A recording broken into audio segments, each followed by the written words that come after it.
Hi, everybody. I'm here with Arts on the Credit, and I'm discussing Rebecca Fortin and her amazing artwork. I was so surprised to see her work in a virtual gallery, and she will be in our upcoming fine art show at the Waterside Inn, April 25th to 27th. Rebecca, can you bring us through your pieces, your inspiration, and the process behind it? Absolutely. Yeah. So I just love nature and love plants. I've been around plants my entire life. I grew up on a farm. And through my whole life, I've always been a gardener, been growing, been interested in the plants. I studied a bit of practical herbalism, so looking at the plants very intensely, understanding what their practical uses are and what they're all about. So I think those things really influence why I came to doing this work. And it's called botanical casting. And so what I do is I take fresh plants that I grow from my garden and on my property, or ethically wildcrafted in my area. And I take the fresh plant and roll it into wet clay. Very carefully, I take all the plant material back out and pour plaster on top. And I have a variety of different shapes and frames to create these botanical casts. And so once it's dry, I pull back the clay, and it's a surprise on what I get. Oh, So it's always a wonderful, always a bit nervous when I'm pulling back the clay. Did it work? Did all the plaster go into all to the nooks and crannies of the plants? And then I let that air dry. And some of my pieces, I take more time and paint them with a watercolor-like paint. Some other ones I keep more in a natural color.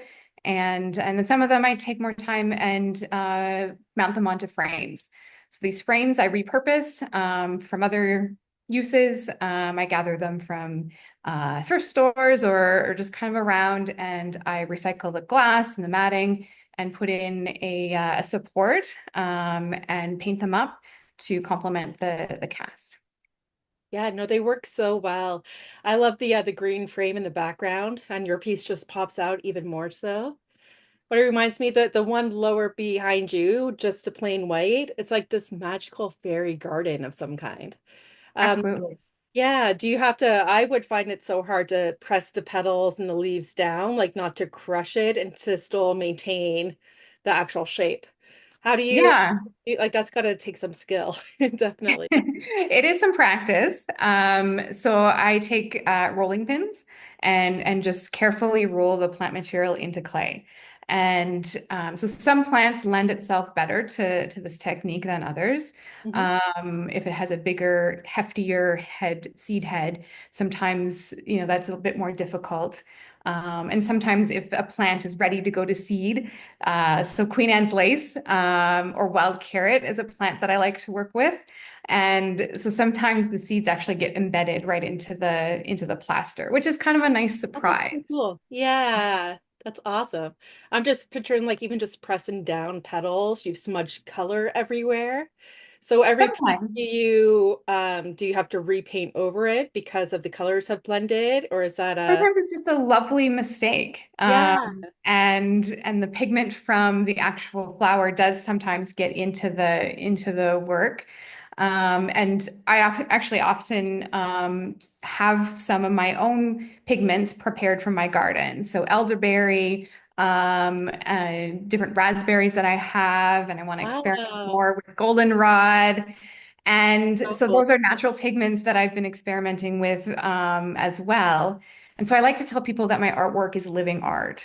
And so the pigment that gets into the plaster, say from the plant, from a dandelion, for example, I've had that Yes. happen. Oh yeah. And it's gorgeous, but So I can't stunning. guarantee, I don't know how long that pigment will last. Okay. So it may fade over time, or with the top coat that I use, it may not. And people actually quite like that. They like that there's a bit of a mystery with the artwork and how it will show over time. But it is quite lovely. I'm getting lovely feedback on the work. Yeah, no, they're so nice. I find them very calming and soothing to look at too. Just really cool. How did you learn this technique? Was this something you just taught yourself over time, or did you study art? Yeah. So actually in 2022, it was my first kind of opening back up from the COVID situation we were all in.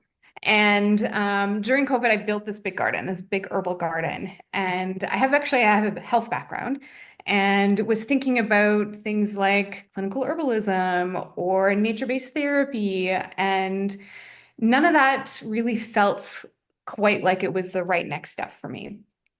And really, at the end of the day, I think it was my 18-year-old self who just wanted me to honor her and go to art school. Oh, So nice. I went to the Halliburton School of Art and Design in Okay. 2022 and did their 4-month painting and drawing program. And in one of their weeks, they encouraged us to think out of the box and stretch the boundaries of what painting could be. Hmm. And I've been following this technique for a while. There's a few botanical cast artists in the world, particularly in the UK. Their growing season is a little bit longer than Yes, here. definitely. And so they enjoy more time to cast in the year.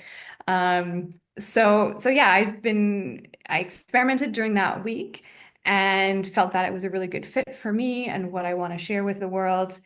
And right away, when I brought all of my art back to my studio in 2023, I started creating, starting to apply and go to more shows. And it's been a lovely journey for a couple years now, and I'm excited to continue that journey. Yeah, no, that's fantastic. I love the work. I find it's very unique, and it does, you've captured nature perfectly. It's lovely. Thank you. Well, we can't wait to have you at the Arts on the Credit Fine Art Show. So that's April 25th to 27th at the Waterside Inn in Mississauga.